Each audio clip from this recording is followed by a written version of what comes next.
Hey guys, Malcolm Moore here. I'm out in beautiful Hintertux in Austria. I'm getting all over the place this season, and we've had a bit of fresh snow last night. It's the afternoon now, so the pistes are pretty bumpy. We've got these mounds of soft snow, some little icy patches tucked in there.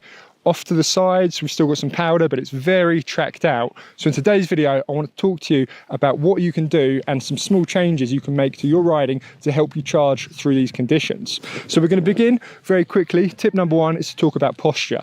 And I've made a video myself. We often say that you want to keep your weight perfectly centered down through the middle of the board. And I often use the image of an upside down capital letter T, and my spine is always perpendicular to the board. Now, that's a really good place to start. We call it this stacked posture, and from here it's easy to make any movements to steer the board. But the problem is when things get a bit bumpy, as you're riding along the length of the board, every time you hit a bump, you're essentially having like a little impact. And if you're completely centered down the middle here, it's very easy for you to get thrown over the nose of the board. And the classic example of that is when you see people in the powder, they suddenly do a bit of a cartwheel, do a bit of a front flip. So we're just going to begin by shifting a bit of weight towards the back end of the board. But this isn't quite just leaning back like that. What I want you to imagine is someone's just grabbed your hips here and they just kind of pull your hips back very slightly like that. But you can see my shoulders still kind of stay in the same place. And because my hips slide out like that, it just dips my front shoulder down a little bit. And this just means every time I now hit a bump, if there's that impact, my hips can just slide a little forward. I'm not going to get thrown over the nose of the board. Now, this isn't an exact amount. I can't say you have to move this much or that much. It all depends on how fast you're riding, how big the bumps are, things like that. If you do it too much, you're going to feel off balance. That front leg's going to straighten out too much and it's going to be difficult to steer the board.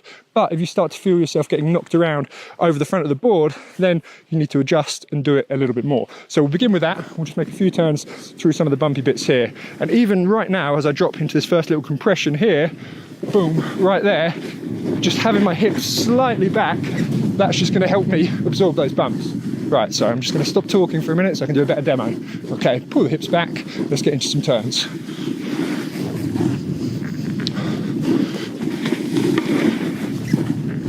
Just see me kind of hitting the bump right there, right here, and just by having my hips pulled back very slightly just towards the back of the board, it's just going to help me absorb those a little bit.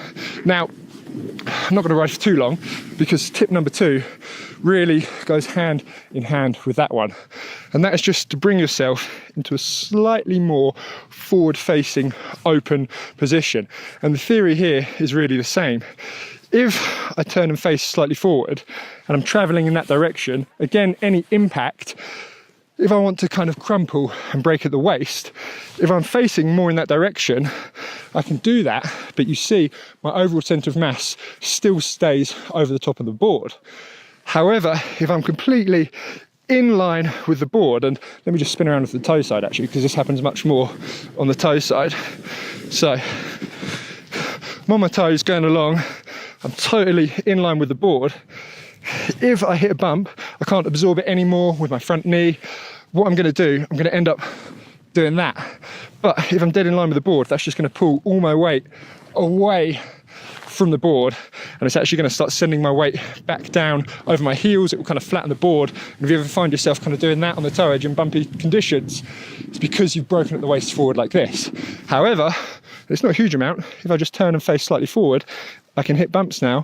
I'll crumple more over that way, and it's not going to knock me out of balance, out of position. So we've got two things going on now. We've got my hips just pulled very slightly towards the back end of the board. That dips my front shoulder, and I just open up very slightly. I'd say I'm opened up about to the angle of my front foot, maybe slightly more, but 15, sort of 20 degrees in that range. Again, you don't want to do it too much. If you rotate too much, you can start to straighten that front leg out. You're going to struggle to steer the board. And if you don't have your edge engaged, or you don't have the base of your board pressing properly against the snow, and you're over rotated, the back end of the board is just going to want to shoot out and you'll skid out. So with these movements, just take them slowly and just add them in gently, just a little bit each time. So let's come down here. So we're in this kind of chopped up powdery snow now. If I hit a rock, I'll be very angry. Okay, so you can see, particularly on the toe side, I've just got this slightly more open position here. Oh, this is lovely. Woo!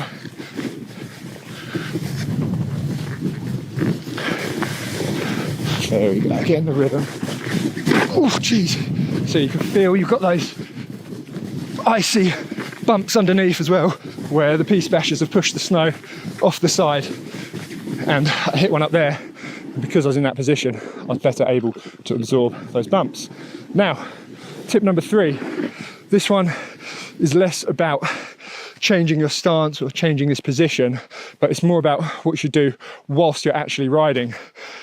And the analogy here, because what we want to do, is have our centre of mass, so our upper body, floating smoothly over the top of all these bumps. So the analogy I use is to imagine you've got a low ceiling overhead, and when we go over all these bumps, my head and my upper body isn't bouncing up and down, it's staying quite still. And that's because my legs underneath me, they're doing all the work. My front leg sucks up the first bump, my back leg sucks up the second bump. So my knees are working underneath me like that to absorb those bumps. And it just means I can float smoothly over the top. And doing this, because it does mean, you know, if you go over a big bump, you'll be in quite a low position. Again, it just works with this slightly more open position. On the heel side, it's not as important, but again, just let me show you on the toe side. If I need to absorb a bump, try to bring my knees up as much as I can. If I'm dead in line with the board, again, I'm just going to start folding over the front, out away from being over the top of my board and sending the weight into the wrong place. But if I'm slightly open, I can really get down really low, keep my weight over that toe edge. So let's come across here. So not too bumpy here, but it should get a bit bumpy again in a minute. But even with these small jet bumps, let me turn it side on, you should be able to see my legs kind of working underneath me. Let's have a look. What have we got over here? Okay, this is good. It's getting much more bumpy now. So side on view, see my legs working underneath me, trying to keep the board always in contact with the snow. You shouldn't kind of be doing that. Okay, let's come around across onto that toe side. Slightly forward facing position, we've got the bump here, absorb it like that. And this is a really good drill, really good practice here. Just kind of traverse across some of these bumps and practice just absorbing them, getting your legs working one at a time. Right, let's ride this a bit more. It's a bit awkward riding with the camera like that. It's easier when it's forward facing. So you should just see my front leg absorbing every bump first, come around, same on the toe side, absorb those bumps. Whew. Lovely stuff. Right, let me just pull back over to the side here. So, altitude's getting me. Start of the season as well. I'm not quite there. Getting me a little bit out of breath. So, 3 tips, very simple to do. First one, just pull your hips back slightly towards the back of the board. Tip number 2, just open your hips a little bit, have them facing a little bit more forward. Tip number 3, use your legs like suspension to absorb those bumps so your centre of mass rides down smoothly over the top of the board. Hope those tips help. Thank you guys. I'm going to go and make some turns.